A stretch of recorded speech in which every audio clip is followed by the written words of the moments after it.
Welcome back to my vlog again, and this is your Jogjogera Mimi vlog. Ayan, isasama ko kayo guys kung saan ako pumunta last Friday, February 23, 2024. Alright, ayan, sumunod dyan guys, pumunta kami dito sa lugar ng aking mga tiyuhin kung saan kami or saan nakatira dati yung aking mga magulang. So, kami guys ay once a year kami pumupunta dito gawa nga ng bumibisita kami sa aming mga tiyuhin. So, ito po yung daan patungo sa kanila. Actually guys, hindi po ko pa nakuhaan yung iba ko naming nadaanan, no? So, ang part na ito guys ay papunta na talaga kung saan kami matutulog. Ayan, yung kasama ko dyan guys, yung aking pinsan at ang aking kuya, no? Pero lasing yung kuya ko dyan guys. Kaya sa part na to guys, grabe ang hirap ng daan. Kaya hindi kinaya ng aming motor. Kaya bumaba kami dito guys sa part na to. At ito ang nangyari sa aking kuya guys. Naupo. Nano. Galigid. O, diba? Tawang-tawa kami guys sa nangyari sa kuya ko. Kasi nga, syempre, lasing siya. Hindi siya nakabalance guys nung bumaba na siya sa aming sinasakyang motor. Kaya tawang-tawa kami guys ng pinsan ko guys. Pinagtulungan namin yung aking kuya guys. Kasi nga, nahulog. Ay, na ano siya guys, na-slide. Nahulog! Hi guys! So, nandito na kami ngayon guys sa bukid ng Bayawan. Ayan guys, grabe ka bukid. So, hindi kaya ng motor. Kaya, naglakad na lang kami guys. Grabe.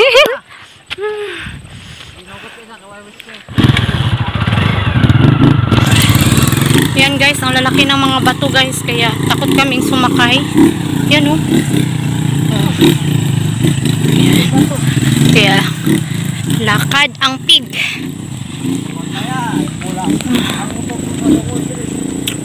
Laki.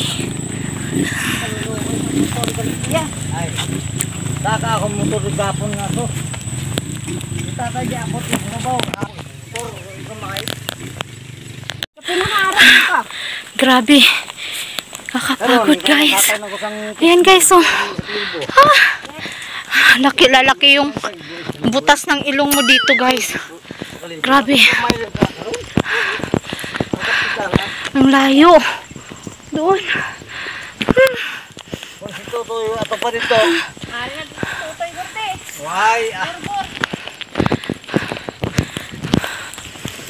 Ibulang ba naman itong manok ang tutoy boss? Pero solid kasi nanalo yung dalawang manok namin. Nalasing ako guys.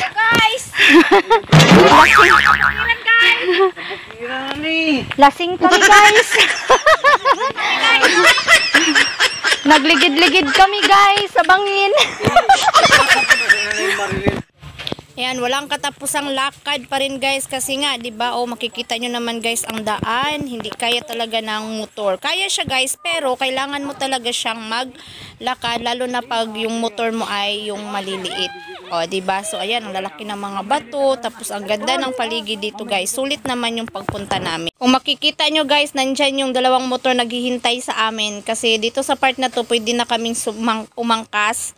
Ayan, nandyan si tata, yung uncle ko, tapos yung pinsan ko. Tapos kami naman, yung nag-drive sa motor namin, yung asawa ng pinsan ko na babae, tapos si kuya ko, kasi lasing yun si kuya, kaya kailangan na sakyan siya sa likod. Tapos si Borbor guys, nauna na siya doon sa bahay ng aking mga tiyuhin. Ayan, kasi nga maliit na motor lang yung dala niya guys eh. So ayan na guys, nandito na kami sa bahay ng aking unang tiyuhin. Ayan, o, di ba kakarating na namin dyan guys. Ayan Sa part na to guys, pinapakita ko na guys yung paligid nila ni ate. So dalawang bahay lang dito guys ang medyo magkadikit no. Kasi yung isa ko pang tiyuhin nasa medyo malayo-layo pa guys. At saka yung isa ko pang tiyuhin. Pero hindi na kami nakapunta doon sa isa namin tiyuhin. So maya-maya kunti guys, papunta na kami doon sa isa namin tiyuhin kasi doon kami kakain. Guys, ayan, umalis na kami doon sa bahay ng isa kong tiyuhin. So, papunta na naman kami sa isa pang tiyuhin namin, guys. So, dito yung lugar nila. Ang ganda dito, guys. Kaso lang, nasa tuktok ng bundok. Pero, kahit nasa tuktok ng bundok, may tubig. Ayan, o. Ayan. O, so, papunta kami ngayon sa isang bahay na aming tiyuhin. Kasi ng tatay ko. So, tiyuhin na namin. Ayan, guys. Oh. Ayan, guys. Nandun pa sila, guys. Nag-uusap-usap pa sila, guys. Ayan, oh. So, ano to, guys? Anong tawag doon? Yung taniman ng palay. Pero, El Nino ngayon. Kaya medyo natuyot yung ibang part. Ayan, tapos yung dito naman guys is taniman ng sugarcane. So ngayon is kaka-harvest lang nila ng sugarcane kaya wala kayong makita dito. Pero nandun banda, merong tanim. So yan yung paligid guys. Ayan si tatay. Tapos ayan po guys. Ayun, ano to siya, part ng Bayawan City, Negros Oriental. Ayun yung mga cousin ko guys, at saka yung kapatid ko si kuya. Ay, lasing na yan. Ayan o, ang lalaki ng mga bato dito guys. At mga 5:30 PM na ngayon. So medyo hindi na masyadong maliwanag. Ayan, at meron pang sugarcane. Ayan, hindi pa siya na-harvest. Tapos ayan guys, yung may puno na yan. Yan po yung bahay ng aking isang tiyuhin. Ayan. Sobrang, ayan may mga bahay-bahay pa din doon guys. Oh, and that is the pamari. Yan po yung pamari na sinasabi nila na parang, yan guys.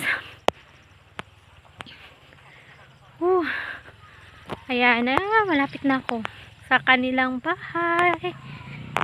Ayan na guys, may mga aso na. Sinundo tayo ng mga aso. Diba? Hi! Hello! Oh, ayan, yung bahay ng isa naming tiyuhin. Yan guys. So medyo madilim na kasi 6 PM na. Ayan. Diba maraming aso guys. Ayan. Hi. Nakita yan. Hi! So ito na yung ganap kinagabihan guys. Medyo madilim kasi nga solar lang po ang gamit nila. At dito kami natulog sa isa naming tiyuhin guys kung saan kami unang dumating. So abangan nyo ang part 2 guys. Thank you for watching. Bye!